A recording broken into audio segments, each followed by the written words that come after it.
Okay, so we're class number 3 on the Iyyunim b'Mishneh Torah. We are in the Mavo, and what we were studying was the particular historical context within which Harambam wrote his works.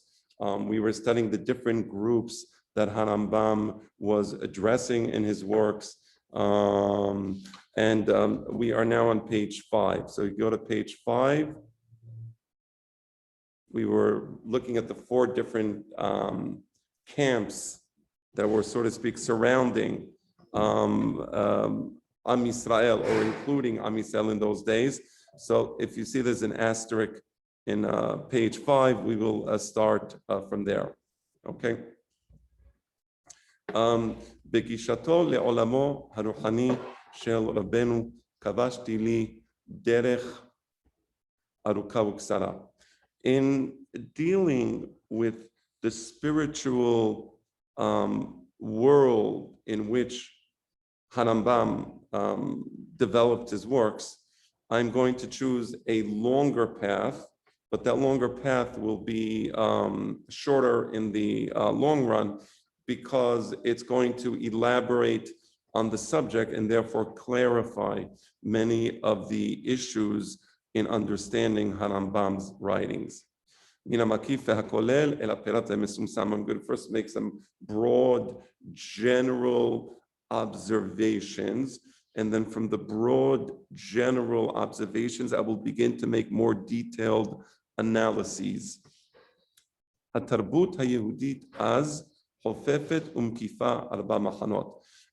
if we look at the Jewish culture back then, or the culture in which the Jews existed back then, there were 4 different camps. Some of them were Jewish, some of them were not. HaGeonut, first, of course, were the Geonim. The Geonim were the Talmidim of the authors of the Mishnah. We'll discuss that soon. On the other extreme of the Geonut, because the Geonut represented Rabbinic Judaism, there was a Karaim. The Karaim were those who said, no, we don't need Rabbinic Judaism. So we don't need Rabbinic Judaism because, we have our minds. We can interpret the Torah through the values that are common to us and to intelligent people. So we don't need to interpret the Torah through Rabbinic Judaism. By the way, this is kind of common today.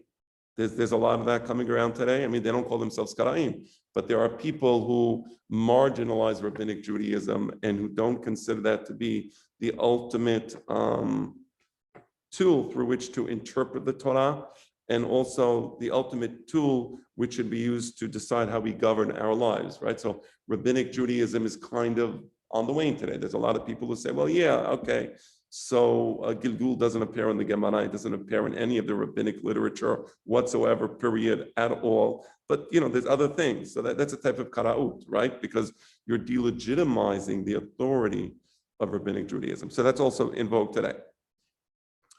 And there was people who were straddling on the 2 fields, so to speak, right? And finally, the Islam and Islam. Of course, the Muslim culture was the predominant culture in Iraq and in the place where many of the Jews were located, but not just in Iraq, also in North Africa, also, of course, in Spain, in southern Spain. So these were the groups, the intellectual, cultural context of Harambam. And the approach of Harambam towards these different groups was tactical and complex, meaning Harambam was very clever. The Pasuk says, so you have to learn how to read Harambam. You can't just, read Harambam and not be aware of who Harambam was talking to and what he was saying, right? So let's continue. By the way, any great Chacham does that. Any great Chacham is always aware of the audience. Chacham, I have a question. Yes, sir. Did Harambam have a lot of pushback while he was alive, or much more after he passed? His teachings. Right. No, there was a lot of pushback against Harambam while he was alive, because what happened is that the Geonim and others felt that he was delegitimizing their authority. So the pushback started already when he was alive, and it was very strong pushback. Right. So absolutely, absolutely. He was a controversial figure. He wrote things that other rabbis disagreed with, and he was attacked for these things. Did he have other chachamim that agreed with him during his lifetime that backed him up? I mean, there were, and of course, there were Chachamim that agreed with Harambam.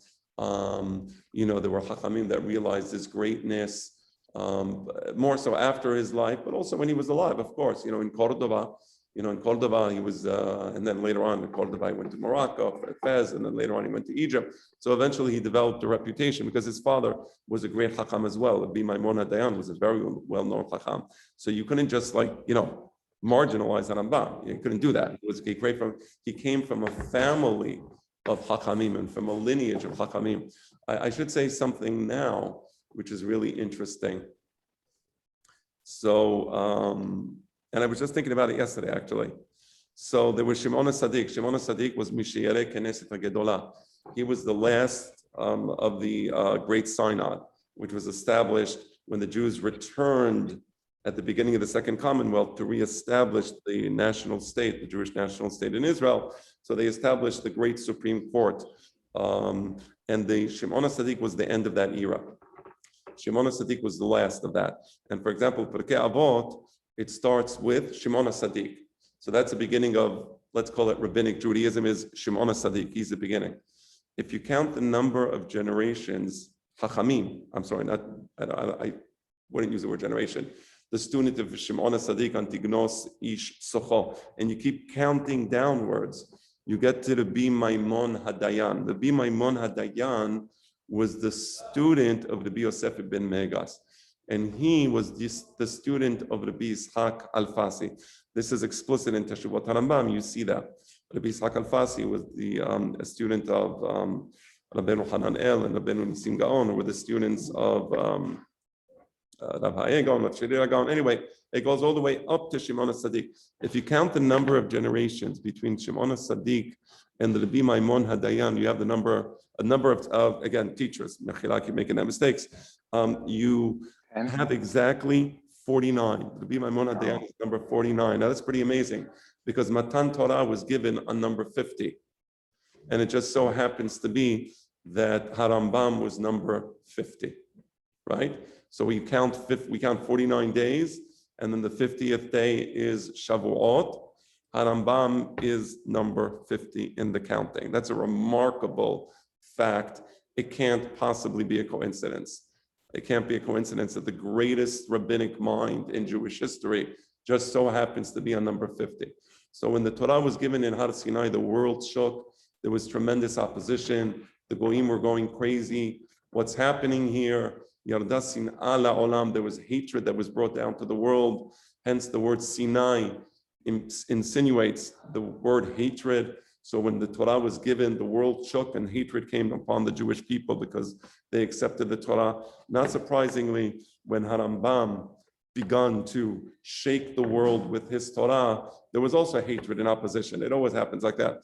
My father, alav shalom, it's not a secret that he had some people who weren't particularly fond of all of his writings. And that's just a sign of the fact that he actually had something to say. Because if you have nothing to say, nobody opposes you. People only oppose you if you actually have something interesting, innovative, and new. If you have nothing to say, if you're just going to repeat the same thing everybody else says, and yeah, people will, not clap their hands enthusiastically, but, approvingly nod their heads. So that's just the way it is. When you have great hachamim, that's the way this works. Okay, so Harambam had opposition also when he was alive in his lifetime. Let's continue in the text. אף על פי שרבנו לא נמנע מלסטות מפירושיהם של הגאונים, במיוחד כשחלק עליהם בית מדרשו של רבי יוסף בן מגס, בדרך כלל הוא הבין את מקורות חז"ל כמו שפירשו לנו הגאונים בכל חיבוריה שחיברו אחר התלמוד. Okay, although Harambam Now let's deal with Harambam's relationship towards the Geonim. Harambam was not embarrassed to deviate from the explanations of the Geonim. He did that, especially when the explanation that the Geonim gave differed from the explanation given by the Yosef ibn Megas. The Yosef ibn Megas had the yeshiva in Lucena. Lucena was in Andalus. So Andalus had many cities. One of the cities was Lucena. And the Yosef ibn Megas had his yeshiva there. And Harambam was a spiritual heir of the Yosef ibn Megas. So Harambam wasn't embarrassed to choose the explanation of the Yosef ibn Megas over the explanation of the Geonim in those rare cases where there was a disagreement. בדרך כלל הוא הבין את מקורות חז"ל כמו שפרשו לנו הגאונים בכל חיבוריה שחיברו אחר התלמוד.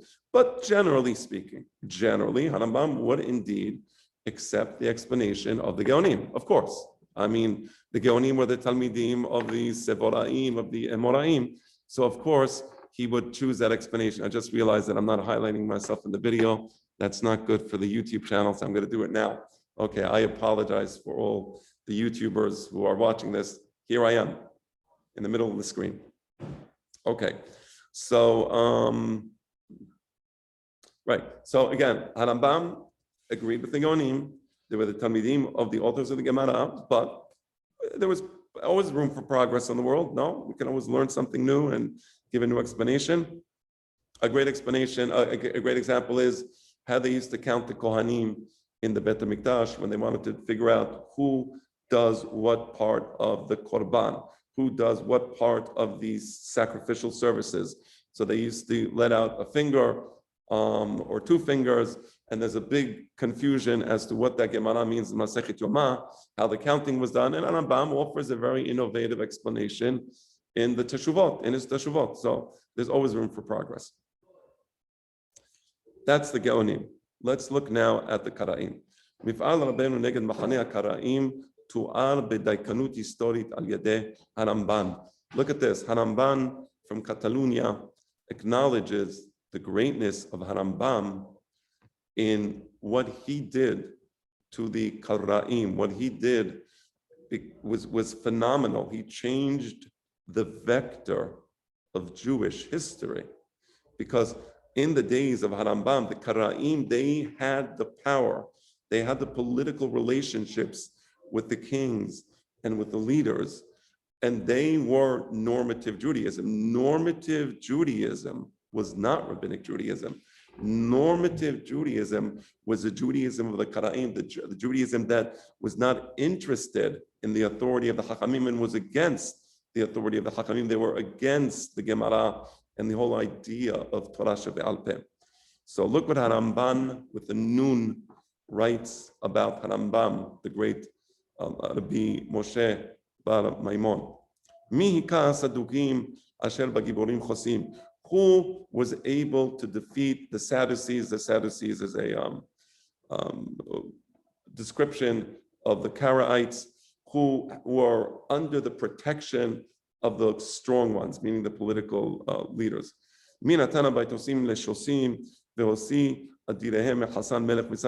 Who suppressed the Baitosim, another homonym for the Karaites, and he took out their leaders, meaning the leaders of the Karaites, he took them out of the court of the king of Egypt, because the king of Egypt adored Harambam, he loved Harambam, and then when Harambam came, he got all these Karaites kicked out.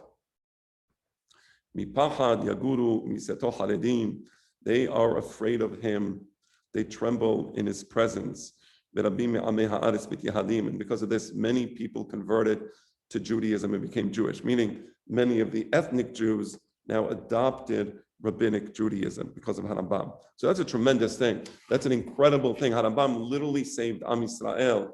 And what credit does he get? I'm not aware of people publicly or talking. Much more people know the slander that Harambam was obsessed with Aristotle than they know that Harambam saved the Am Yisrael from the Karaim, which is a greater story, even assuming that he was, a closet Aristotelian, whatever that even means. But let's assume that. And this is a man who saved Am Yisrael from the Karaites. Which story should our kids know in school? Which story should they be teaching in the universities, in the Jewish universities, at least about Harambam. Of course, it should be the one about how he changed the vector of Jewish history. But they don't even do that. So even assuming that it was true, why are you discounting that incredible episode in Jewish history? Right? It's an incredible episode. So, and Harambam acknowledges that. Yahas Rabbeinu Alehem Hayta Yamin Mekarevet Hamonehem Usmol Dohara Shehem. And the attitude of Harambam was as follows. On the one hand, with his right hand, he tried to bring in the masses. There was many people who were irreligious. There were many people who were Karaite Jews. So he tried to bring them in, right? Usmol Dohar Hashem. But with respect to the political leaders, like me, like yours truly, he hated the political leadership. He thought that the political leadership was thoroughly corrupt. So there was a distinction between the way he treated the political leadership on the one hand and the Hamonim, the poor masses on the other hand.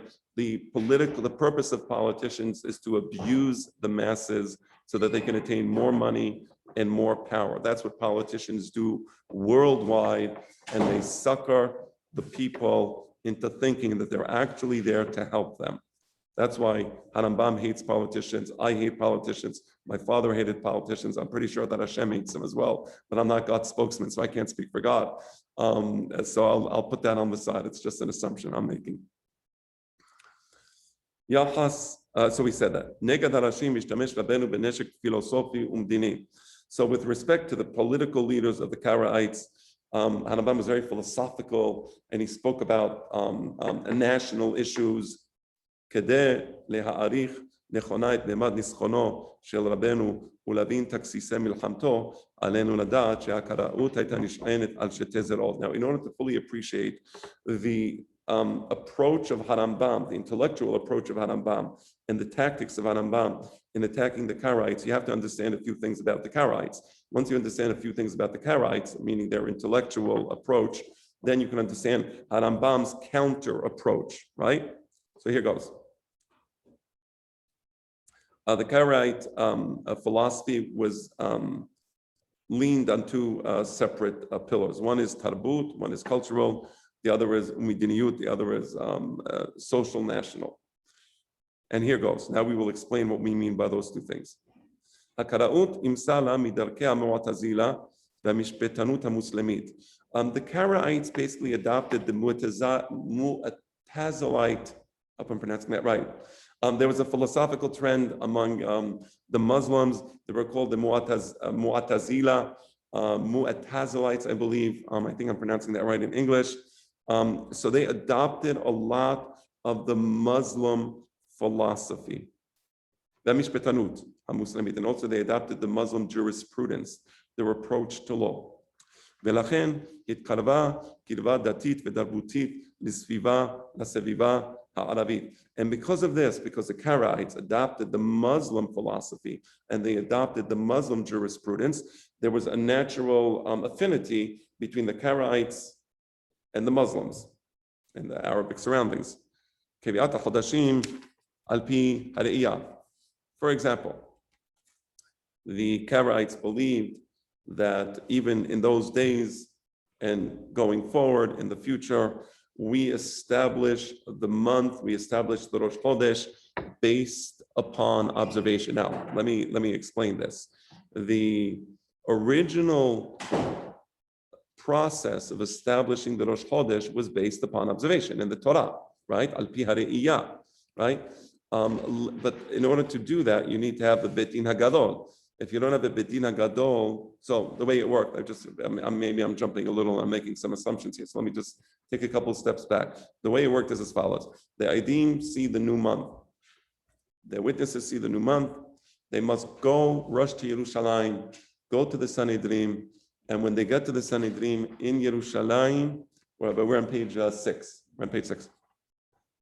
When they get to the Sanhedrin in Yerushalayim, they testify that they saw the new moon. The Sanhedrin will accept the testimony or perhaps reject it. If they accept it, it will be declared that it is now Rosh Chodesh. That's called Al Pi Hareiyah, right?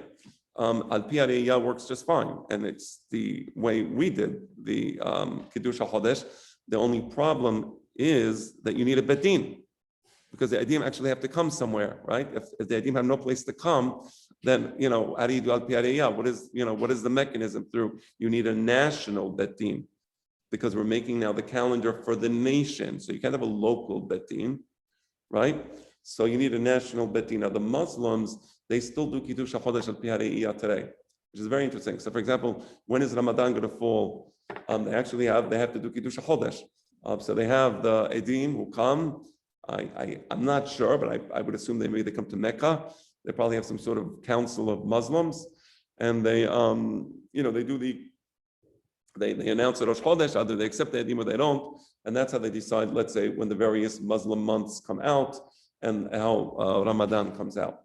So what happened is now, when Am Yisrael went into Galut, and around the days of Avayeh Rabba, this is well after the destruction of the Bet HaMikdash HaSheni, they stopped Kiddush HaChodesh Al Pi Hariyah because there was no more a national Bet Din. And in the absence of a national Bet Din, it is not possible to do any more Kiddush HaChodesh Al Pi Hariyah. So from that point onwards, they did Kiddush HaChodesh Al Pi HaCheshbon. And that's what we have today. So we have Kiddush HaChodesh today, Al Pi HaCheshbon. Now among the Muslims, they had Kiddush HaChodesh Al Pi Hariyah, and the Karaites, having that affinity towards Islam, they said, no, we should still have Kiddush HaChodesh Al Pi Hariyah. So that's an example of where there was a separation between the Karaites on the one hand and the rabbinic Jews on the other hand. They announced it on Facebook, the Karaites, in their Facebook group. So-and-so saw the moon. And oh, is that right? At this time. Yeah. So they told today they have it on Facebook. Very interesting. So Eddie is mentioning to me that they have the Karaites, they have a Kiddush HaChodesh page, I guess, on Facebook, and they have a Bet Din. There's a Bet Din. I don't know if there's a Bet Din. I think it's just any individual that's all the more what's announced. Right. So that's just a great system. You see how superior it is to rabbinic Judaism. Any person who saw the moon, doesn't matter what he was drinking or what he was smoking, but if he saw the moon, that's the Rosh Chodesh. That's a great system. That just works wonderfully. And it's a little surprising how Karaite Judaism has been on the wane now for a thousand years or so. Do the Muslim months correspond to the Jewish months? I don't know. I mean, they have a lunar calendar, and it corresponds in the sense that they also have the Rosh Chodesh is based upon the observation of the moon. So that's in some level it corresponds. But we have the solar aspect. So there's a certain. They don't have winter, so it shifts. Right. That's why Ramadan sometimes comes down in the winter, sometimes comes down in the summer, sometimes comes down in the spring. It changes all the time. Right? They don't have Hag HaAsif or right by us we have the idea of 10 days earlier every year. Yeah. 10 days earlier. That's right. So okay, good. Or even 11 days, depending on 354 lunar, 365 solar. So yeah, okay. Let's continue. Another thing is for them, if a male has an emission at night, he is not allowed to pray. He must make tevilah in a mikveh. By us,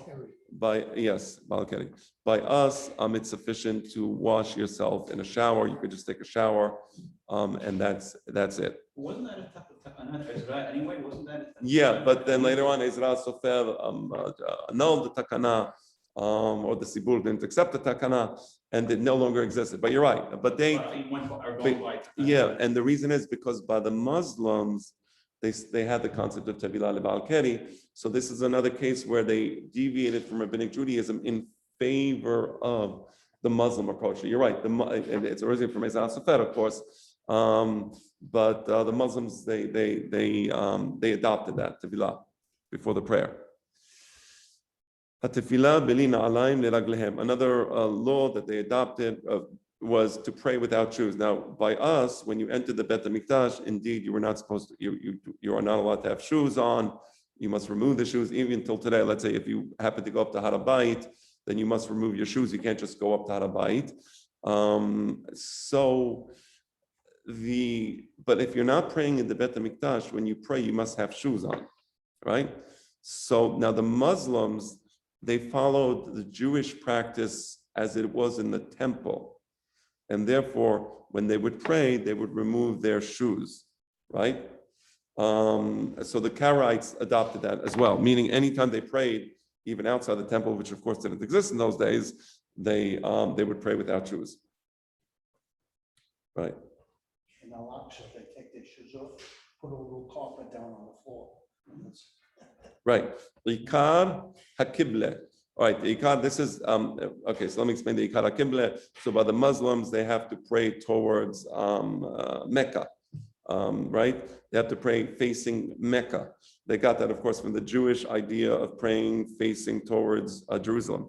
But by the Muslims, the idea of praying towards the Qibla is an Ikar. It's one of the axioms of Judaism, right? It's axiomatic, right? Meaning you can't pray unless you're facing Mecca.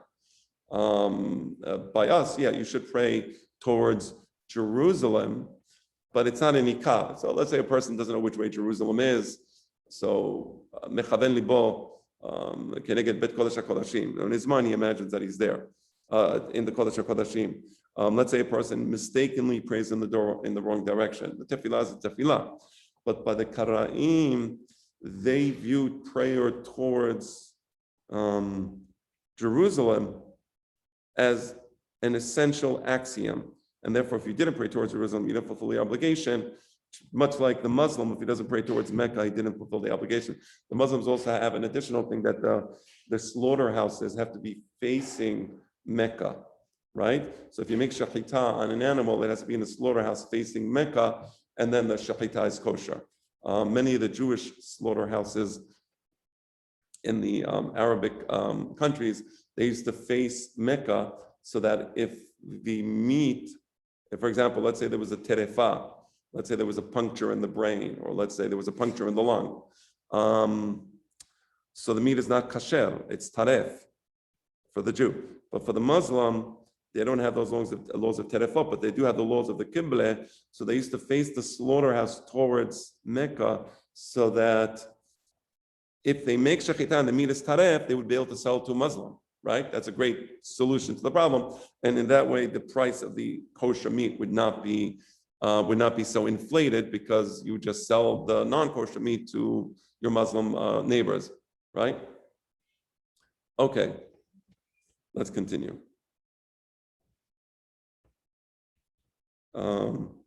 Heter basar behalab. They believe that meat and milk may be consumed. The Torah says, "Lo tebashel gedi b'halev imo." One should not cook the gedi b'halev imo. So it says one should not cook the meat, but one may consume such meat. How do we know that one may not cook such, may not eat such meat? But we know it because they have Torah shebe'al peh. But they rejected that concept. They rejected that. So I don't know what I'm about to say now. I don't know that what I'm saying now is accurate, but I'm assuming that probably in the Muslim culture, it was common to have, let's say, camel meat with milk, something along those lines. And because of that, the Karaim couldn't allow that rabbinic law to get in the way of their closeness with the Muslims, right? So that's why it's not just a coincidence. It's because it's allowed by the Muslims, and therefore it was allowed by the Karaim. Isur bat achoto, the prohibition against the daughter of your sister. So by us, one is allowed to marry his niece, right? According to halakha, a person is allowed to marry one's niece. They were against it.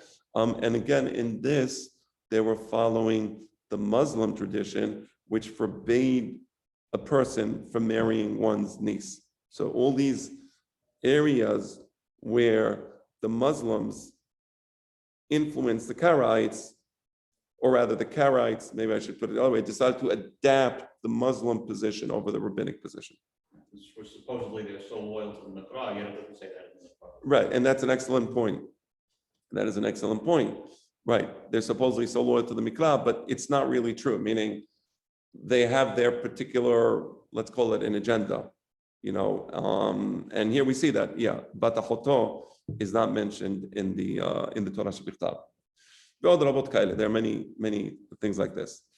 הקהילות שבמזרח היו חלשות ובלתי מאורגנות. וכתב עליהן רבנו לחכמי לונל. Okay, now, the communities, the Jewish communities in the East, meaning in Iraq, in that part of the world, were not very well organized.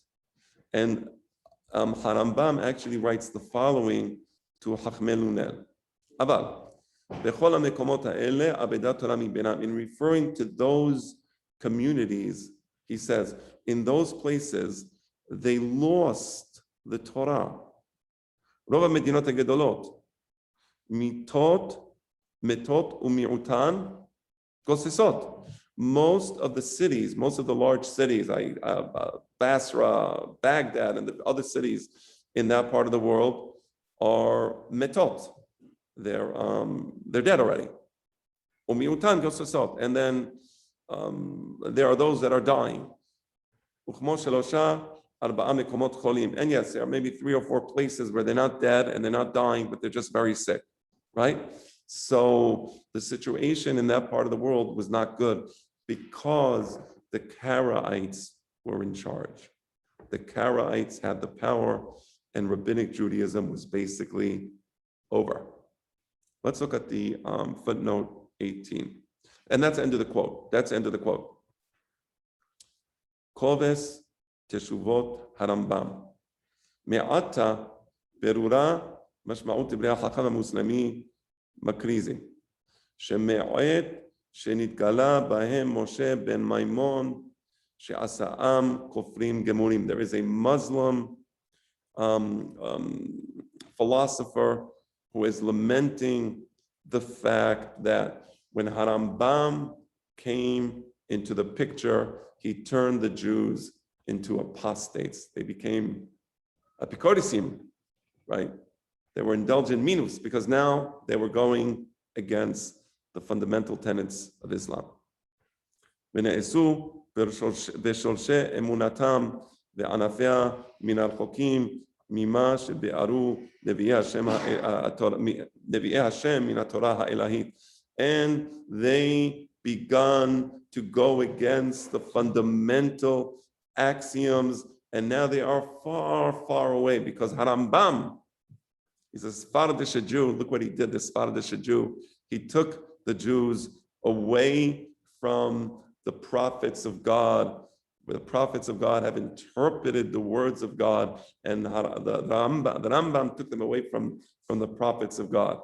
This is what this Muslim is complaining about the Rambam, exactly, because again, here we see there was a tremendous affinity and closeness between the Karaim and the Muslims, and eventually there was going to be no more Karaim. They would have just assimilated to Islam. I mean, at some point you tell yourself, why am I having this, used jalopy when I can have a brand new, car, right? כמו שהעיד המומר שמואל אל מוגרבי, קרבה חופפת בין הקראות לאסלאם. An apostate Jew, his name was Shemuel al-Mughrabi. He says that there was a tremendous overlap between the Muslim thinking and the Karaite thinking. Omnam, באשר לכת הראשונה, הקראים לאט לאט מתגיירים רובם לאסלאם. Just what I said. Indeed, with respect to the Karaim, slowly but surely, they were all assimilating to Islam. Till eventually there was only very few Jews left, or Jews, Karaites left.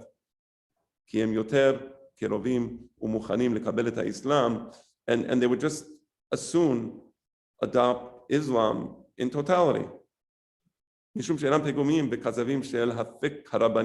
Because Islam doesn't have any of the lies that the rabbinic Judaism and the rabbinic Judaism's approach to law has all these lies.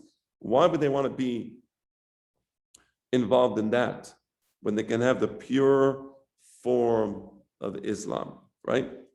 משום שאינם פגומים וכזבים של הפק הרבניים והכת המזייפת אשר העמיסו חומרות על קהילתם. And this guy, Shemuel al-Mughrabi, who himself was a Jew, and he obviously became a Muslim, he is saying all the Karaim are becoming Muslim It's wonderful. And in this way, we are getting rid of all of the humrot, all of the stringencies that the Chachamim impose upon the Kehilot. We're getting rid of it. It's wonderful, right? So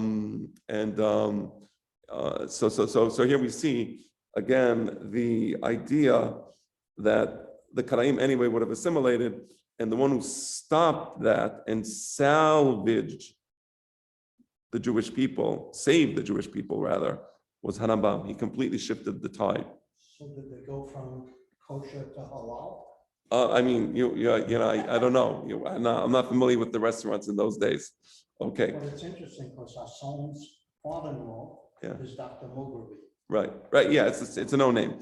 הפילוסופיה, let's continue. הפילוסופיה של המועתזילה היא בזיקה ישירה למדיניות ערבית. Now, the Mu'tazilite Muslim philosophy has a direct bearing upon their national or the political aspect of Islam, right? Now, for the Muslims, the Ummat al-Islam, the nation, the political axis is the most fundamental axis, right? The political axis of Islam overrides everything else. That's why they're willing to do crazy things today in the name of the nation of Islam. It's because that is the ultimate, right? So you are in service of the Ummat al-Islam, and it's the exact opposite of Christianity. So if we look at Judaism, Judaism has the political national aspects, and it has the let's call it the theological aspect. I hate the word theology. Let's call it those mitzvot that have nothing to do with the nation, those mitzvot that have to do with private avodat Hashem, Talmud Torah, tefillin, tzitzit, the mitzvot of the individual, right? Personal mitzvot. So you have the national mitzvot, right, which we understand what the national mitzvot are, and then we have those mitzvot that are incumbent upon the individuals. So Christianity completely did away with the idea of the nation and the national mitzvot, and that's why you have the famous adage, give unto Caesar what is Caesar's, because Caesar now represents the national, and we're not interested in the national, so just be a good Roman citizen. As far as God, there is the kingdom of God, there is the theological, talking about Christianity, there's the theological, and all that's important is the theological, right? Which in the case of the Christians is reduced to absolute nothingness because they basically got rid of all the mitzvot. I'm not sure what they have left. What they have left is the Christian concept of love. They can spend time thinking about the Trinity. And they can spend time thinking. Thank you very much, Eddie. They can spend time thinking about the Trinity. You have to spend a lot of time thinking about that. The three is one and the one is three. This woman got impregnated, I don't want to say by who, and her child is God who impregnated the woman in the first place, but it's all a bit confusing. But nevertheless, the Christians did have the idea of love. We'll give them that. They had the idea of love, of brotherly love. It manifested itself in the sadistic, sadomasochistic Inquisition, where they had the worst torture imaginable in the history of humanity, even worse than the Romans, and the Romans were pretty damn bad, but even worse than the Romans was the Catholic lovers, how much they loved the Jewish people. So that's what they have left. Islam took the national dimension. They took the political axis. So the Muslims, they have the politicals. For them, for the Muslim, the most important thing is the Ummah. So they don't have the concept of love. I think you can all understand when you see the ISIS philosophy and the way they behave, that they are a little lacking in the idea of brotherly love. That does not quite compel their behavior, and therefore they're quite happy to chop off people's heads and in the most cruel way possible. So this political axis, which was so important to the Muslims, was also important to the Karaites. Okay? So this time there's no national Beit Din, a national Sanhedrin. That No. does not exist. None. So again, I'm reading the sentence again. Mu'tazila ve'kara'ut yanka kocha medina me'ashilton. Now, the Mu'tazilites and the Karaim, they had very strong relationships with the political authority. Because again, for them, the political authority and the attainment of power was fundamental to their religious approach. And because of this, the Karaim had a tremendous influence in the courts of the kings. And because they had the political influence in the courts of the king, they were able to impose their version of Judaism upon the rest of the Jews. So the rest of the Jews were basically in a situation where they had no political power, and where those who did have political power were imposing upon them values which were essentially Muslim values. So now you understand why Harambam was so pessimistic in his description of those Jewish communities and what was happening in those Jewish communities. Rabbeinu ra'a nechocha et hasakana layahadut shebehizdahut ikari haTorah עם פילוסופיה הקשורה למדיניות מסוימת.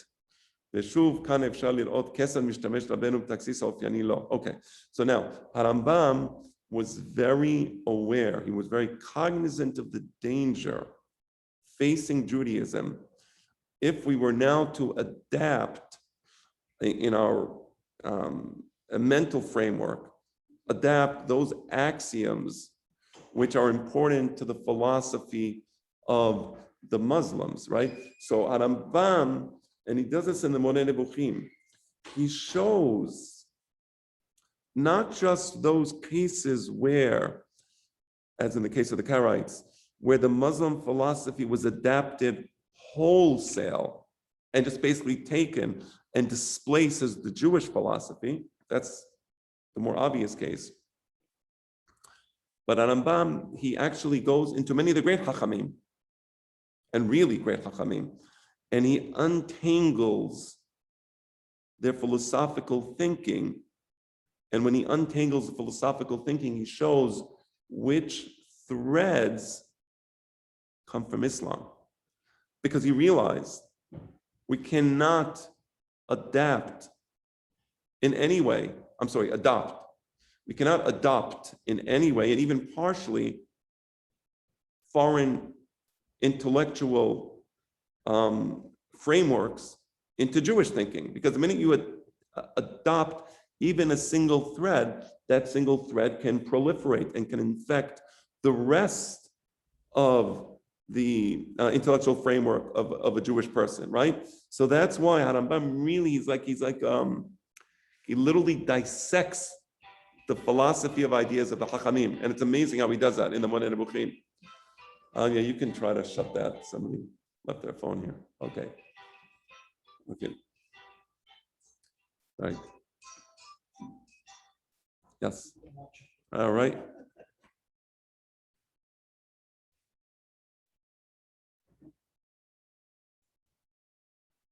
מעט ברור משום מה, מחד הוא מבקר קשות את המועצה זילה, ומאידך הוא לא נמנע ללכת בעקבותיהם בכמה פרטים מאוד חשובים. Right. And now we can understand Harambam's tactical approach. The tactical approach of Harambam was, on the one hand, to criticize the Mu'tazilite thinking, the Muslim philosophy. He criticized it very strongly. But there were several details which he was willing to use, which he was willing to follow. We'll see where, we'll see why. What was that about? So again, in the Moreh Nevuchim, he makes it very clear, and we're going to be discussing this in the book. As a rule, he completely negated the Mu'tazilites, right? But there were some cases, and this was a tactical approach, where he said, okay, let's accept this one, let's accept this particular idea, let's accept it, and let's see where it leads us. ואין ספק שרבנו ידע להשתמש בהזדמנויות המדיניות לציין בפני חסר המלוכה את המדיניות הקראית להכותם מכה נצחית. Right now, don't forget, why would Rambam do this? So don't forget, Rambam has a political agenda, right? Rambam has a political agenda, and the political agenda is to find favor in the eyes of the kings, right? Because he needs to take the power away from the Karaites. So there's some things you can't say, right? There's some things I can't say as a rabbi, right? Who was it? A Few Good Men? You can't handle the truth. You can't handle the truth. Who was that? Who was that again? Jack Nicholson. Jack Nicholson, yes. Right. To quote, as my father used to say, that was most Hasidei Umot Ha'olam yesh lehem chelek le'olam haba, but there's Hasidei Umot Ha'olam she'en lehem chelek le'olam haba. Among them is Humphrey Bogart. Another one I'm adding to the list, Jack Nicholson. You can't handle the truth.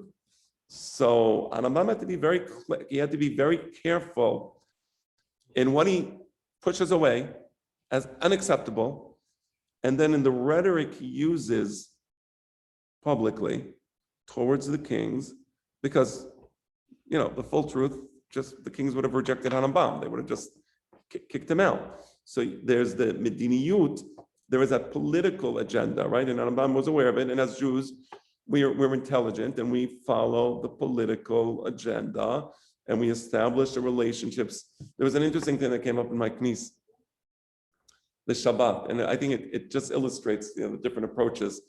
So we had in my knis this week probably the front runner of the Democratic Party to be the next mayor of New York. His name is Eric Adams. So he's pro-Jewish, and he's a former police commissioner.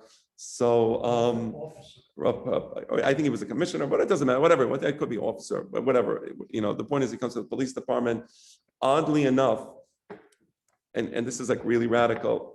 He has an idea that if you stop taking criminals and putting them back on the street a day after they committed a violent crime, but rather you put them in jail, check that up in the dictionary, it might reduce crime. I mean, again, this is a very radical idea, and it may be hard for us to get our minds around the idea of not releasing criminals onto the street immediately. Anyway, so he was speaking in my knis, and he came up with these radical ideas. Nevertheless, we had one of the members of the congregants, he says, listen, Rabbi, can we move the stender that he's going to be speaking on a little away from the Heichal? Because if it's next to the Heichal, chas v'shalom, it's, and I didn't answer. I said, go to that person, on the committee, he'll make the decision. Of course, the decision was, no, we're not moving the stender away from the Heichal. If we want to invite a goy to speak in the knis, we can invite him, and we can choose not to invite him. We don't have to invite him and spit on his face, right? So that's not the right thing. You can decide not to invite him. That's okay. Don't invite the goy to the knis. But I wanted to say that in the Sephardic communities, we always believed in establishing these important relationships with the political leaders, because we weren't always successful. But oftentimes we were, and often those relationships help the Jewish community tremendously. I know in Italy, on Simchat Torah in Venice, the Jewish community was, and in Livorno, but I think this is in Venice what I'm saying, the Jewish community was very, very respected. And the mayor of the city used to come on Simchat Torah, and there was a whole entourage and parade with the Sefer Torah and the dignitaries. So this idea of establishing intelligent relationships with the goy leaders was so fundamental to the success of the Sephardic Jewish communities.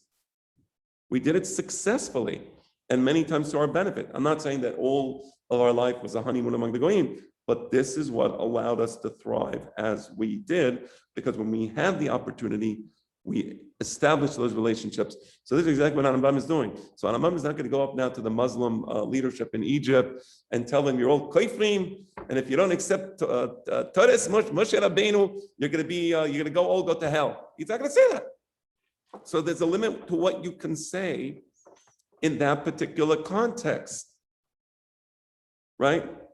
There's a limit to what you can say. So So I think the point is important. So there's a mediniyut. Let me repeat that paragraph again.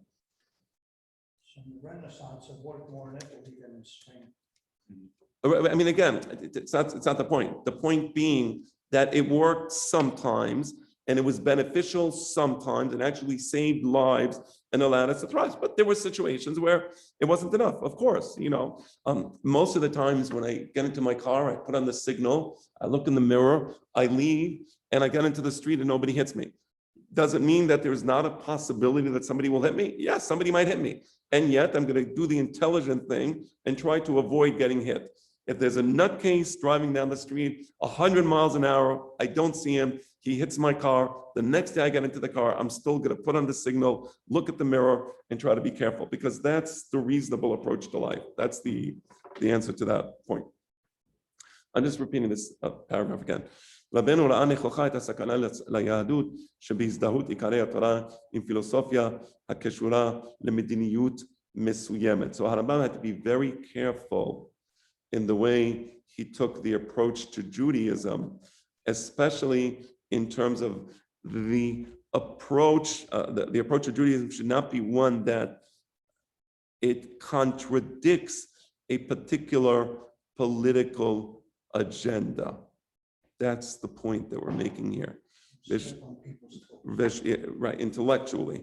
ושוב כאן אפשר לראות כסף משתמש רבנו בתקסיס האופייני לו. מעט הברור משום מה, מאחד הוא מבקר קשות את המועתזילה. He attacks the Mu'tazilites directly because the Mu'tazilites was the problem in so much as the Jews were adapting the Mu'tazilite approach.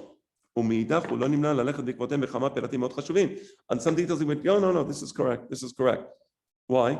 Because again, in the context of wanting to have a political agenda, show a little deference, show a little respect.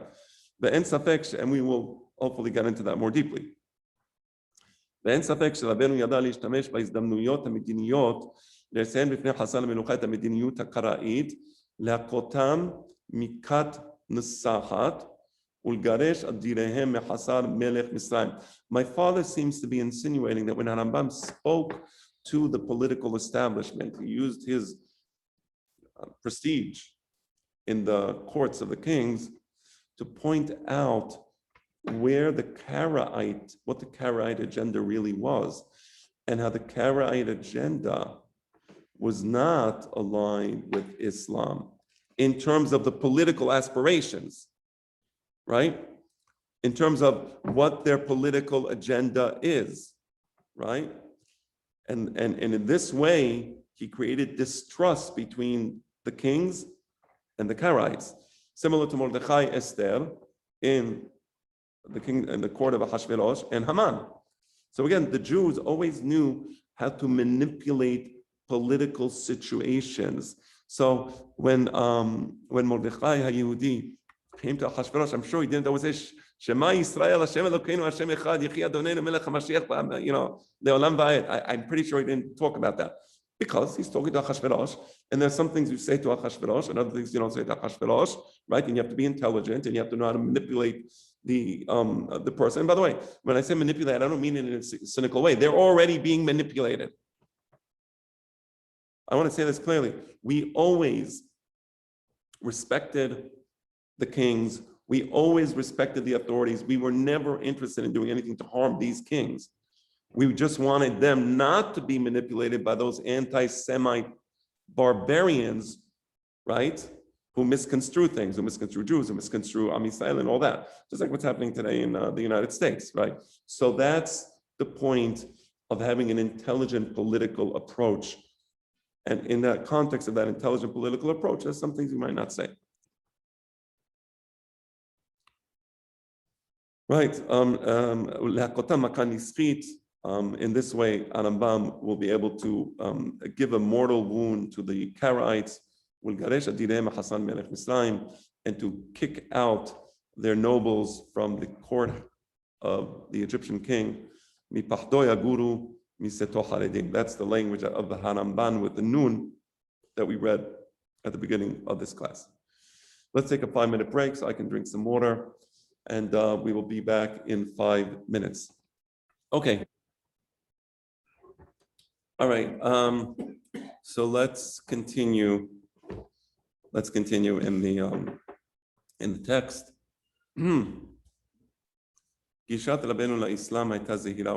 Okay, so we saw the approach to the Karaim, and in examining the approach to the Karaim, we also saw the approach to the Mu'tazilites, or how Rambam attacked the Mu'tazilite teachings, but only to a certain extent, right? And the goal there was to take over the political power. So to take over the political power, he had to be a little circumspect in what he did or didn't say.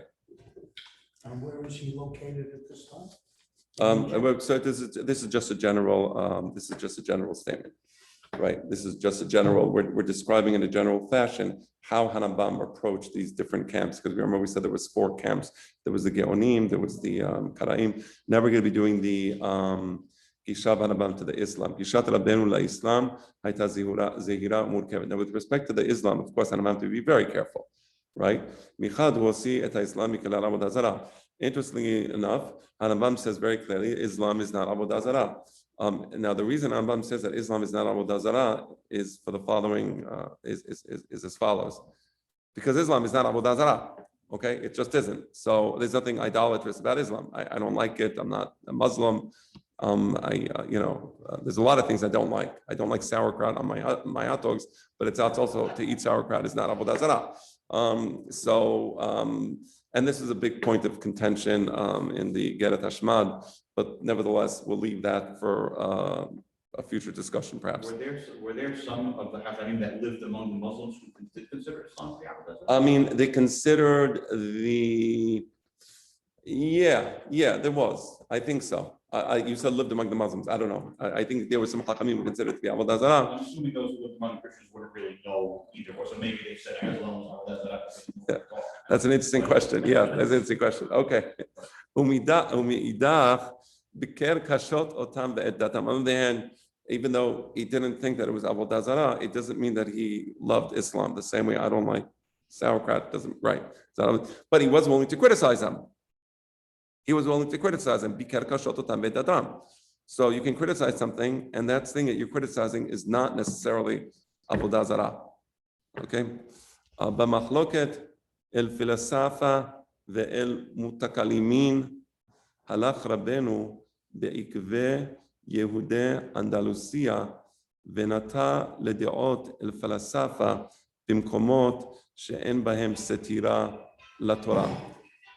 So there is the machloket between the philosophical aspects of Islam and the legal aspects of Islam, and Rabbeinu followed the ways of the Hachamim in Andalusia, and he was more willing to engage the Muslims in philosophical discussions to the extent that their particular tenets did not contradict the tenets of the Torah, right? So you see, so in other words, if I'm going to have a dialogue now with a Christian, I'll give you an example. Maybe this is a good way to put it. I'm going to have a dialogue with a Christian, so they're going to be interviewing me, and they're interviewing a Protestant or whatever, Anglican, I don't know, whatever. And we try to find a common point of discussion. So if they invited me to that discussion group and they said, today we would like to discuss the Holy Trinity, I would not go to that discussion because I have nothing positive to say about the Holy Trinity, right? It's not something I would want to discuss with a Christian, because if I had to discuss it, I would, it wouldn't result in anything positive, right? So if you're not having a discussion with a Muslim, right? So Rambam is saying, let's look at certain philosophical aspects of Islam where we can have this discussion, engage in a dialogue, establish a relationship, and that could be the foundation for, positive, good stuff, as was the case in Andalusia, Spain, where the relationships between the Muslims and the Jews was great until the Majnunim, the Berbers, and Muhadin came. There was a Muhadin, there's Al-Mohadis, Al-Moravites, Fatimites, the Berbers in North Africa. Our tradition says that these Berbers were the Philistines because there is an ancient city in Morocco. So legend has it. Don't ask me for a source, but there is an ancient city in Morocco where there is some sort of stone, and on the stone is inscribed Ad Kan Hagiya Yoav ben Seruya Begareshot HaPelishtim Eretz Yisrael. This is where Yoav ben Seruya, the general of David HaMelech, reached in kicking the Pelishtim out of Israel. So, like, as this legend would have it, Yoav ben Seruya kicked them not just out of Israel, but across the Sinai Desert, not just there, across North Africa, the shore of North Africa, all the way to Morocco. And the legend is that the Berbers are the descendants of the Philistines. That would explain why they are such barbaric people. And these Berbers eventually, they went from North Africa. In the year 1148, they destroyed Cordoba. Cordoba was destroyed. In the year 1145, they destroyed Fez. Oh, they took over Fez. Cordoba was destroyed. Fez, they took over. So, but before that, the relation between Jews and Muslims was quite harmonious, and that was beneficial. Yeah, because we had good relations with the Muslims. We knew not to spit in the air every time we see a Muslim or curse him. That we had good relationships, and because of that we had great yeshivot and Bate Knesset and books and learning, and people were actually happy. And believe it or not, in Judaism, there's nothing wrong with being happy and observant. You can be observant and a happy person. So that was a good thing, right? So that's the strategy of Harambam. Where can we find the common ground to discuss? What can we discuss? So no, I'm not going to discuss the idea of, the donkey taking Muhammad to Alam Haba. I'd rather stay away from that subject. But maybe we could discuss the subject of the unity of God. Yeah, there you can actually have a rational discussion. And what does Achdut HaBoreh mean? And you hear the Muslim philosopher, and then you can, you know what it is yourself. But at least you can have a dialogue on that particular point. You see the strategy? All right. So I'm sorry, I'm just Yeah, to please. clarify. So when it says Mahloket, that's what the Mutakallamin. The philosophers and the Mutakallamin were having a sort of intramural Mahloket within. Yeah, the Mutakallimin, they were more primitive the Mutakallimin, they were more primitive intellectually. They were focused more on the law and what is obligatory upon a Muslim, what he must do. In terms of their philosophical thinking, it was very primitive. I believe I don't know if this is my father speaking to me or my father teaching me when Harambam wrote in the Moneda B'chim. But for example, among the Mutakallimin, if you can imagine something in your mind, it can be that. It could be so in reality. I remember that from Mystics. Okay. So right. So if you can imagine something in your mind, it can be so in reality. So for example, if you can imagine an elephant with very large ears flapping its ears and flying in the air. If you can imagine that in your mind, well, yeah, it could be like that in reality.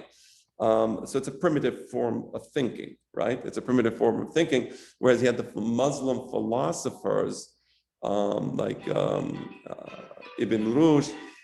Maybe just take that phone and put it outside. For the guy with the kippah with the tzitzit. Yeah. or alternatively, shut the phone. See how it's charged. Right. Yeah, I'll see if I can plug it somewhere else. Yeah. Right. So yeah. So there was those Muslims who were obsessed with law and the proper behavior of a Muslim, but they were less interested in ideas. And there were the Mutakallimun or the Mutakallimin.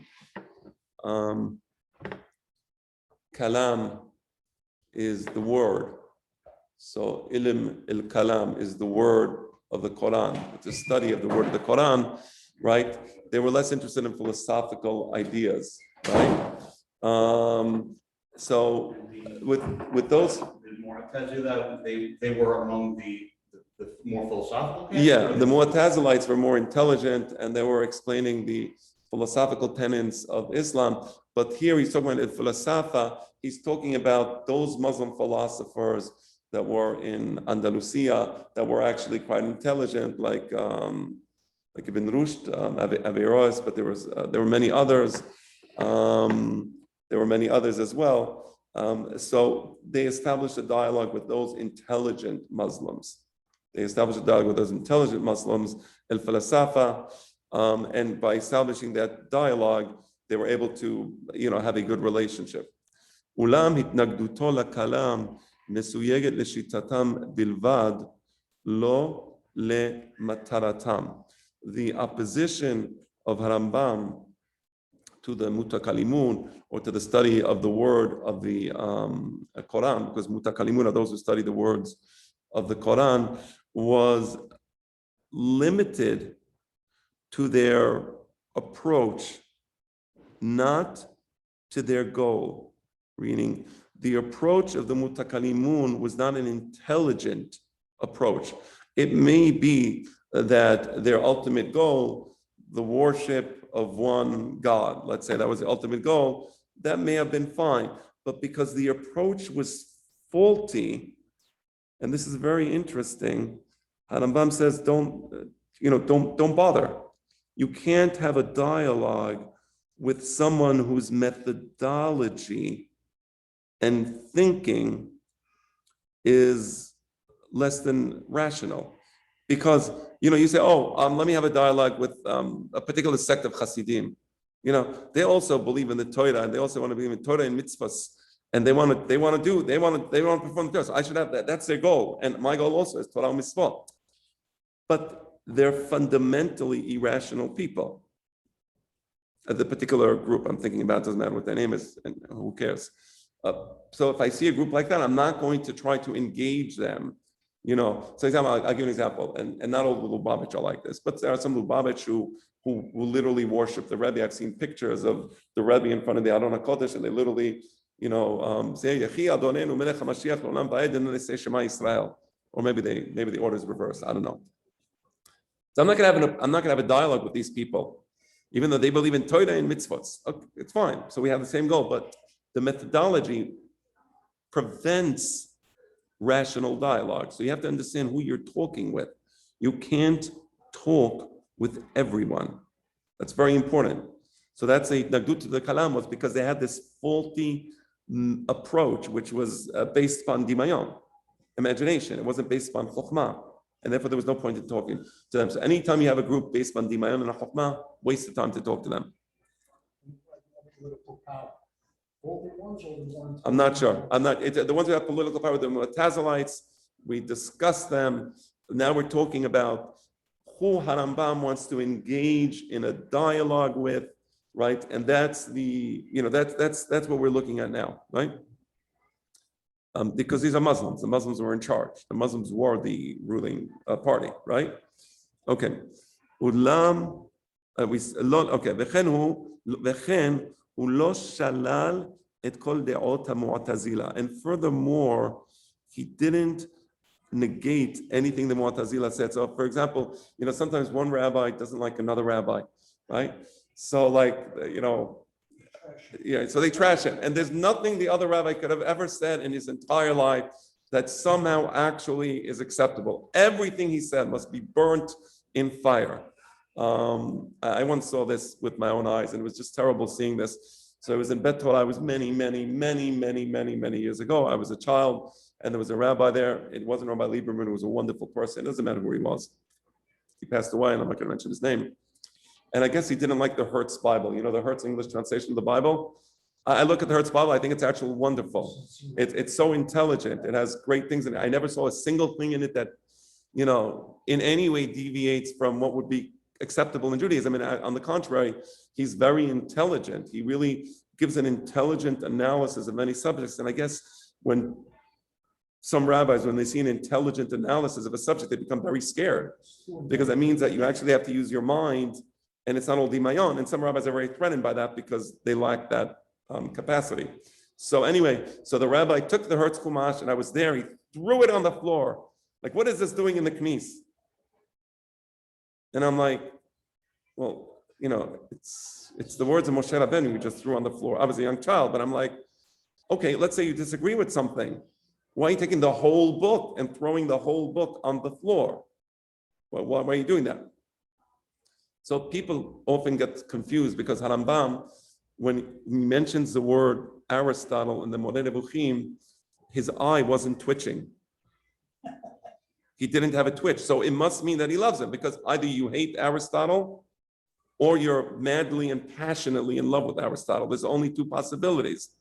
and they never consider, and that's dogmatic people, but they never consider the possibility that perhaps Rambam disagrees with Aristotle on some things and agrees with him on other things, and therefore his eyes don't have to twitch when he speaks Aristotle. He doesn't have to go into a mad frenzy with saliva foaming from the mouth, as he screams out koifer and apikoides and all that, right? And on the other hand, he actually disagrees with Aristotle about some things where it goes against the Torah. That's an approach that apparently was foreign to these people. So also in the case of the Mu'tazila, there were some things that Mu'tazila said that happened to have been right. What can you do? Yeah, lemashal.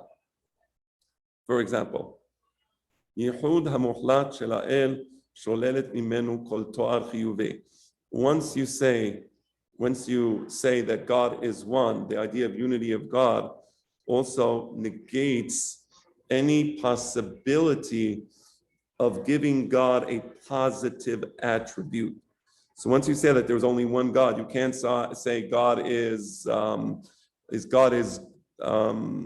strong, God is big, God is X, Y, Z, whatever you want to say, but God is merciful, God is compassionate, because when you say that, so now you're saying that God has these different attributes, and in that sense, you're negating the idea of the oneness of God, because you're saying, oh, God has a compassionate attribute, then God is vengeful, God has a vengeful attribute, so he's not one anymore, right? Because you have these different parts, these different ideas encompassed in God. So that's why the Mu'tazilites correctly said that you can't have positive attributes to God, right? Very important, very important. So yeah, we agree with that. It's correct. We actually said Shema Yisrael Adonai Eloheinu Adonai Echad. We said that before the Mu'tazilites. So their observation is actually correct observation. Re'eh Abi Muhammad Ali ben Hazam. Okay, let's skip that. The source meaning. Okay. Shehamikra v'dibur ha'el nivra. Another thing, that the speech of God and the Torah shebichtav is created. So that's a creation. So on that it's true. That is a correct approach. We believe that the speech of God is a creation of God, right? So we say bidvar Adonai shamayim nasu. So the creations, the shamayim, is the speech of God, right? So the speech of God and the creations are two. It's the same idea, and the Mu'tazilites agree with that. Let's continue. So in the 40 days that Hashem rests on the seventh day. I'm sorry. Right. So let's reserve that. Yesh lesayen ki el Shafi'i ta'an shehashkafa she'otiyot beru'ot hashkafa Yehudit hi. So this idea that the letters themselves were creations is a Jewish concept. I don't know who this El Shafi'i is. Al Mahloket zo ba'Islam. The Imdat, I think that El Shafi'i himself is a Muslim philosopher, and he's acknowledging that the idea that the letters were created is actually a Jewish idea. That's what that was about. Mahloket zo ba'Islam, the Imdat Yahadut ba, Yerchiva Dibur, Goldshire. So another source if you want to understand that. העובר עבירה חמורה אף על פי שהוא מאמין באל, אין לו חלק לעולם הבא עד שיעשה תשובה. Another idea where Rambam agreed with the Mu'tazilites, because the Mu'tazilites were actually adopting a Jewish position, was that if somebody performs a serious transgression, right, mumar, for example, avera hat, even though he believes in God, he loses olam haba, meaning it's not enough to believe in God in Judaism. In Christianity, for example, it's enough to believe in God, and your actions are less important. In Judaism, if you believe in God, but you're avera hamana, for example, you mechalel Shabbat, or whatever the avera is, you lose olam haba. So also in that, there was a congruence between the Mu'tazilite position and the Jewish position. So here we see all these things a rich, fertile tracts of land where you can cultivate the relationship between Muslim al-Falasafa and Jews. And indeed, they did cultivate those relationships, and they did have these discussions, and it was quite fascinating. So that's, again, this is the context. We're giving you the context within which Harambam operated, within which Harambam spoke and wrote, right? So going back to the main text.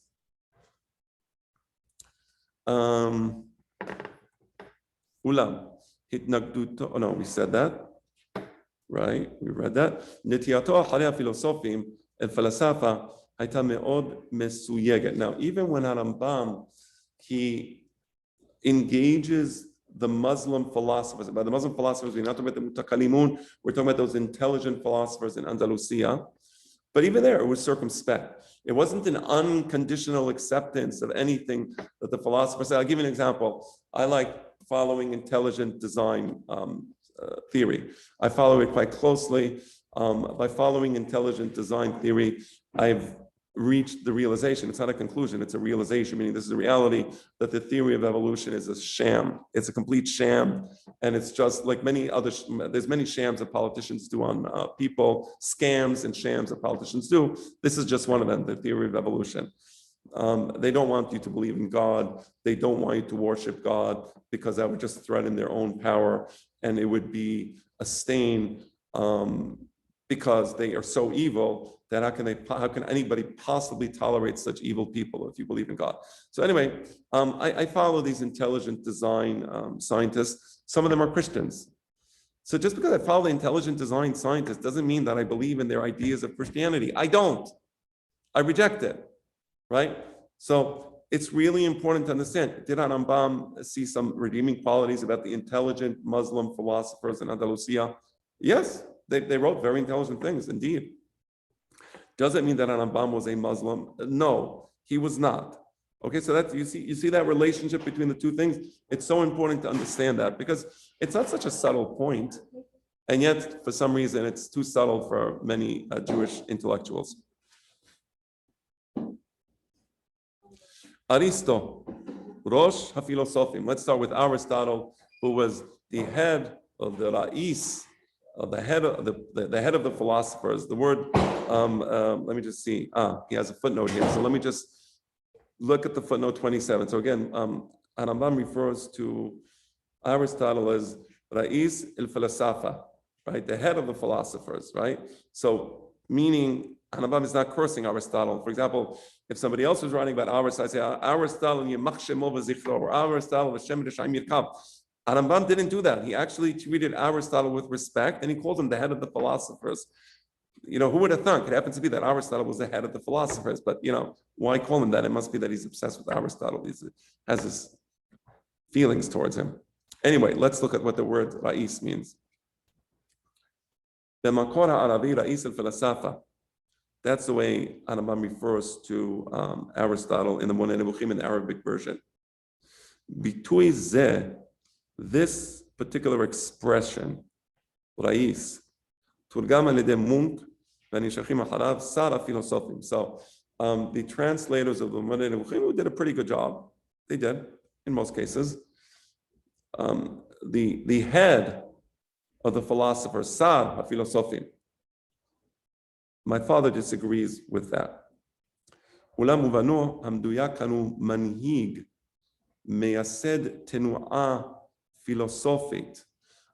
The correct meaning is a political leader who establishes a new movement. So in this case, the political leader is Aristotle, and he established this new movement, the philosophical movement.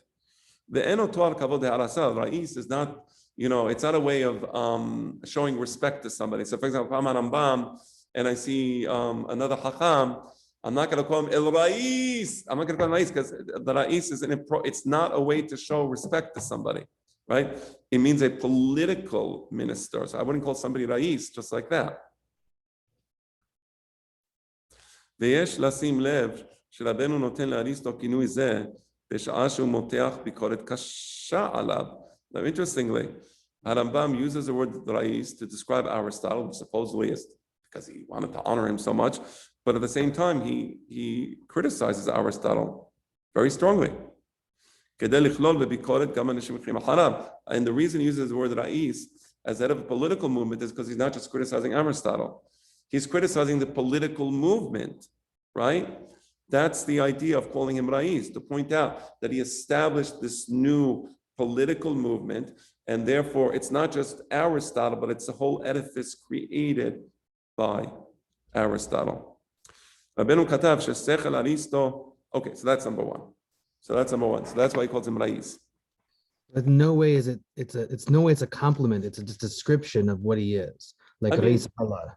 You can take it as a compliment, I guess, and I don't have a problem taking it as a compliment. Again, the way of the Sephardi Chachamim was to be respectful and to be civil and to engage. But in this case, it happens to be that the Rais has a technical meaning, and the technical meaning is one that insinuates political authority. Now, why would he refer to Aristotle as the political authority? Because he views philosophers, in a sense, as a political movement, right? So that says a lot about Harambam's thinking and the way he views the philosophical movement, right? So, so that's the answer to that question, but then there's more. רבנו כתב ששכל אריסטו הוא תכלית שכל בני בשר לבד, משתשרה עליהם רוח השם. Harambam then also says that Aristotle represents the zenith of what humanity can reach to the exclusion of those who have received the Spirit of God, like Am Yisrael. All of us have received the Torah, all of us have received the Word of God. But if humanity in the abstract, without Torah, what is the greatest a human being can achieve at the anthropological level in terms of his development? So the development of a human being anthropologically, the greatest development of a human being anthropologically outside the context of revelation is Aristotle. Aristotle receives that title or that description. Continuing, and my father discusses this in Homo Mysticus. It's a very important point. There are scientists who don't believe in God, and they represent a certain progress in humanity and intellectual progress. Now, that intellectual progress, though, happens to be very limited. Because, of course, those who receive the Torah are a quantum jumps above those who didn't receive the Torah, right? So it's important to understand. So when Harambam says that Aristotle is the ultimate, the zenith of what humanity can achieve outside the context of a Torah, outside the context of revelation, it's not such an incredible compliment. I mean, and maybe it is a compliment. I don't really care. It's just describing something. I'll give you an example. I can go to a primitive island of aborigines, and then there happens to be a Westerner there who somehow survived. He built a hut. He doesn't have running water. He doesn't have electricity. He's all bitten up by mosquitoes. He's all unshaven. His teeth are filled with cavities, right? He walks over in a hunchback because he doesn't have enough calcium and his bones are decrepit. And I say, this person represents the greatest that can be achieved on this tropical island of pygmies. I mean, it's true. And it is a compliment, I guess. But if I don't come from a tropical island of pygmies, if I come from New York City or Jerusalem or Paris or any cosmopolitan center, it's not like I say, wow, one day I want to live like him. No dentist, no running water, no food, no healthy food, just coconuts all day. That's the life. That's exactly what they're saying about Harambam, right? So understand what Harambam is saying, understand what he's not saying. Also, there's no reason to accord him any deference in places where our revelation we receive from God contradicts him. Absolutely, and explicitly. You figured it out, but right, there's a limit to where Right. you can reach. And explicitly so, yeah. And my father discusses it in Homo Mysticus more than I just discussed it now. Right, continuing, Haino ke'adam b'miyuchad b'yachas lekodmav. If you compare Aristotle to those before him, he really was great. We'll give him credit. I'm not embarrassed. Before him, it was pagans who believed in reincarnation, who believed in Gilgulim, who believed in fatalism, who believed in these pseudo-mystical, magical rites, dancing around fires and stuff like that. So yeah, I'll give Aristotle credit for having gone past pagan humanity.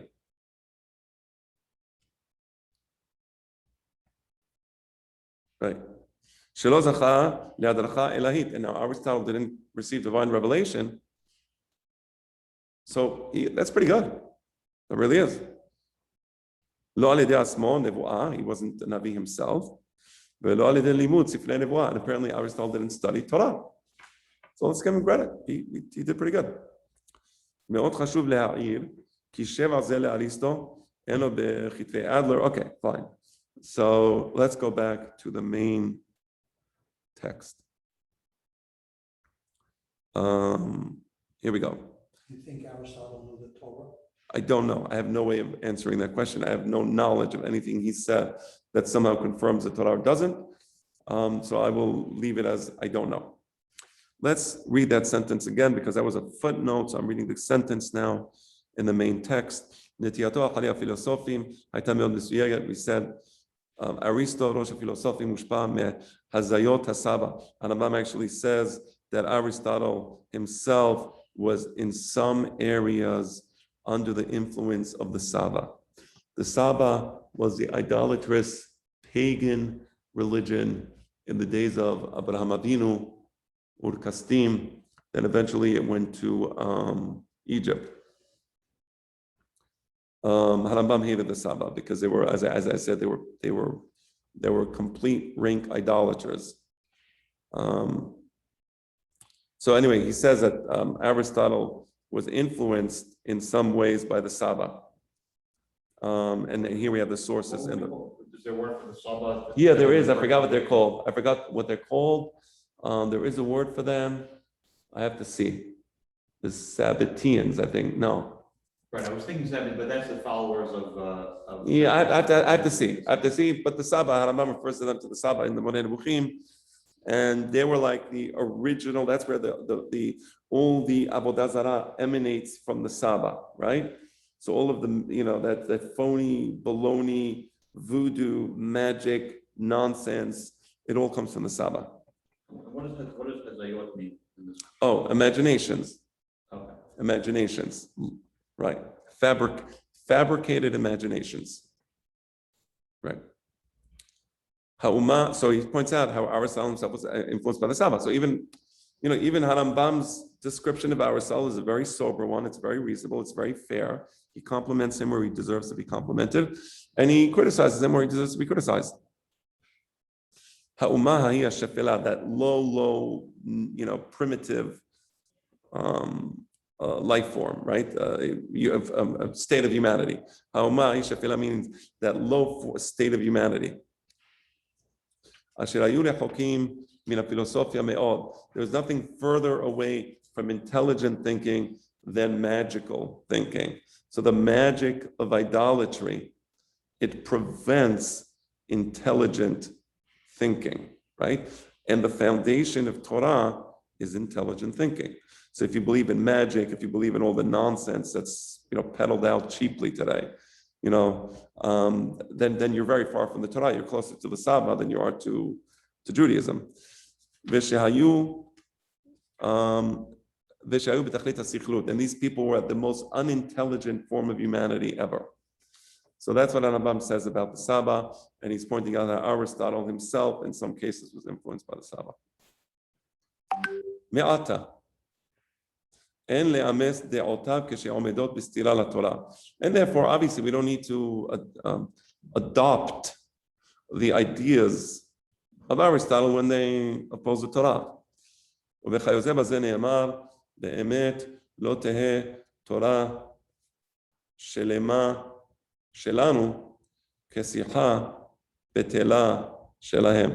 of course, our Torah, which is complete, it is an organic unit, right? It is complete. Torah Adonai Timima Mishibat Nafesh. Our Torah is complete and encompasses everything. It cannot be compared to their irrelevant chatter. In a moment, we will see what Rambam says about metaphysics of Aristotle, but first I want to read the footnote. רבנו הקפיד על תלמידו משום שכלל אותו עם אבן רושד. One second, 28. Okay, I'm going to read this again. רבנו הקפיד על תלמידו משכלל אותו עם אבן רושד. So apparently one of Harambam's students, and I don't know what the context was, included Harambam together with Ibn Rushd in some idea, in some philosophical notion. Ibn Rushd is the famous Averroes, who was a great brother, who was a great Muslim philosopher, no question. And a respected one that I would respect, right? Apparently he was also from Cordoba. And like Harambam's father was the Av Bet Din in Cordoba.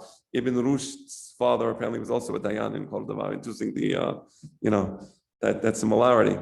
And by the way, eventually when the Majnunim, when the Berbers came into Cordoba and they destroyed it, the El Falasafa had to run away as well. So legend has it, I don't know if this is true, but legend had it, Harambam's family was settling down in another city in Spain. This is before they got to Fez. Before they got to Fez, Morocco, they ran away to this other city in Spain, Almeria, I don't remember the name of the city. And that eventually Ibn Rushd himself had to run away there. And that, as the story has it, Harambam's family took in Ibn Rushd to save him from the crazy Berbers. So that's an interesting story. I always try to say legend when I don't know the sources. That's why I'm not saying it's not true. I'm just saying I don't know what the sources are for this. Anyway, so Harambam got upset at his student for including him together with Ibn Rushd as if although they, there's a unity, right? Right. וענה לו, ושלא כדת העיד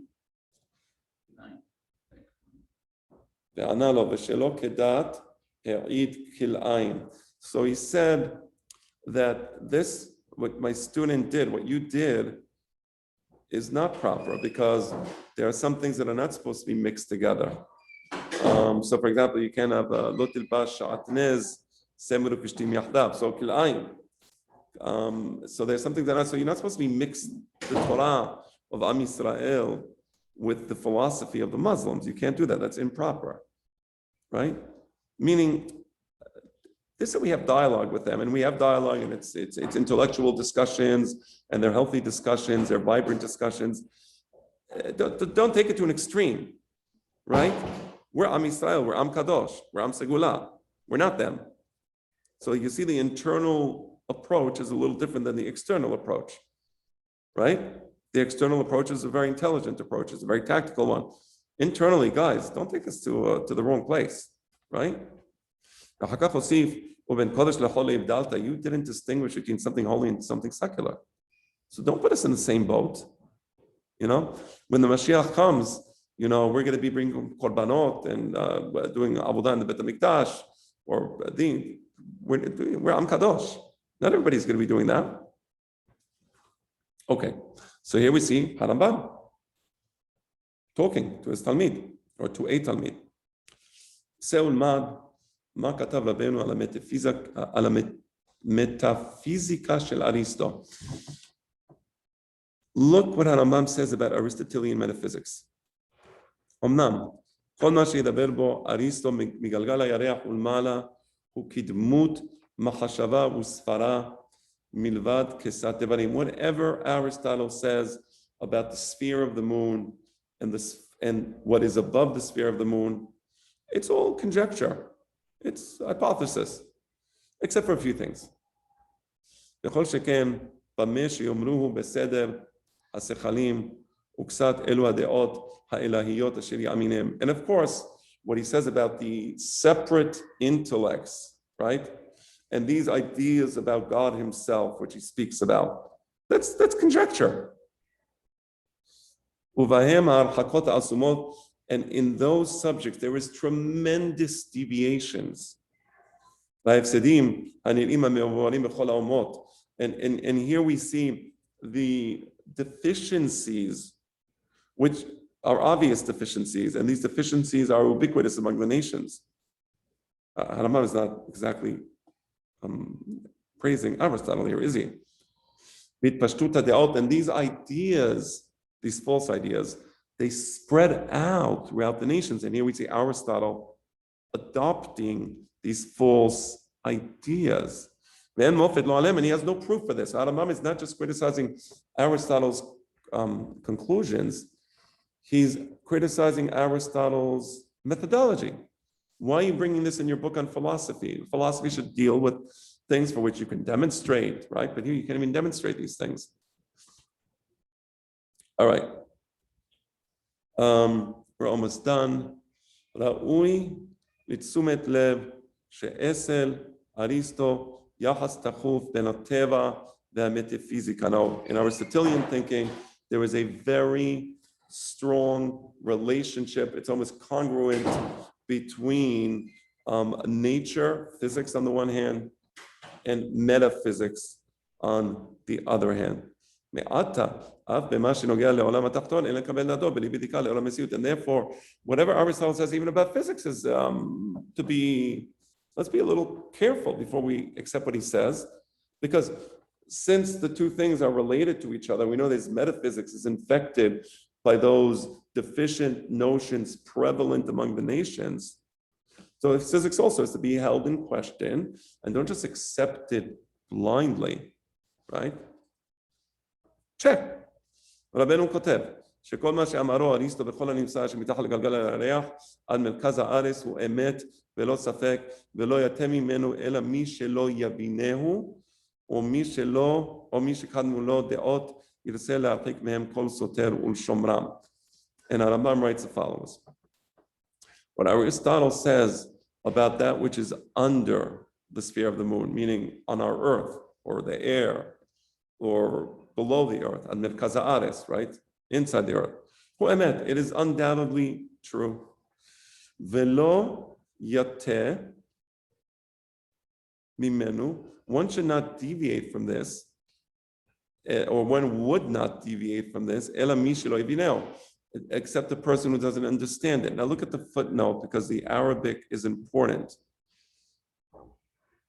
Yate yiste min haderech, kelomar netiya sherirutit. This is a arbitrary or capricious deviation. The insinuation is that you can deviate from Aristotelian physics if it's not arbitrary and capricious, if it's founded, if it's supportable. So if you don't have a reason, follow Aristotle. You should follow Aristotle. It was the best system of physics in those days. Of course, today we don't need to follow Aristotle because we have our own system of physics, which is far more appealing and far more reasonable. All right, continuing, we're going to finish now because I have a meeting that I have to go to. A person would only deviate from Aristotelian physics if he was a person who doesn't understand. Or if you have pre-existing notions, and because of these pre-existing notions, you're not willing to accept an intelligent approach to the reality of the world. Let's do one last paragraph, and that's it. So that next, so this is the last of the three-part series. I will reestablish a new three-part series, Beli Neder. I'm not sure, I have to check my calendar, because I do have to be in Israel soon for my son's wedding. So thank you. Let me check my calendar and figure out what that's going to be before I commit to the next three-part series. So stay tuned. But last paragraph. And the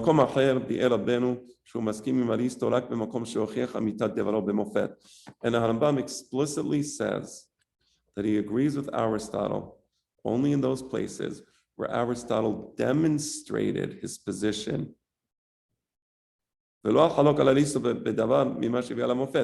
do not disagree with Aristotle on those things where he actually demonstrated his position, brought a proof, right? I'll look at the footnote 38. And with respect to the question of the eternality of the world, which of course Judaism negates, we don't believe in the eternality of the world, we believe the world is created. מכאן תשובה למה שהקשה הרב משה נרבוני בפירושו למונה נמוכים כאן.